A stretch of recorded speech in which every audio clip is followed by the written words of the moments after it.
Yun, madlang naiti, good afternoon, magandang hapon po sa inyong lahat. So, obserbahan natin yung alasiyuso na po ito. Parang kumakain po siya.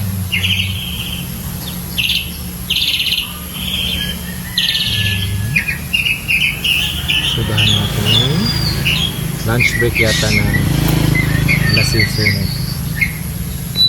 Ay, ang galaw, huwag kong gumalaw.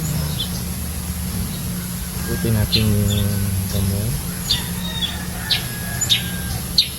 Ano bang ginagawa ng insekto nito? Na interesado tayo.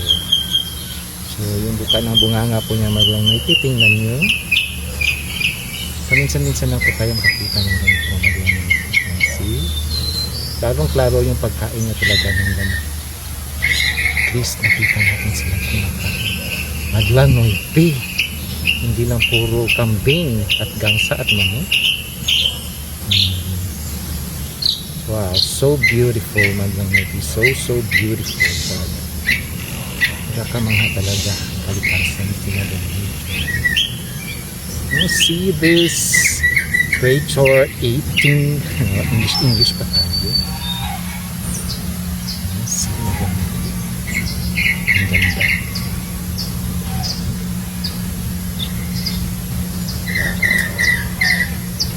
Sa amin po, maglang noiti, alasiw-siw ang tawag dito.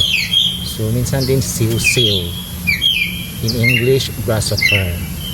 So, hanggang dito muna siguro maglang noiti. Kasi, parang tama na po na nakita natin siyang kumain.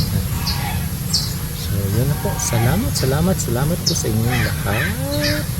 Bibitiwan na natin siya.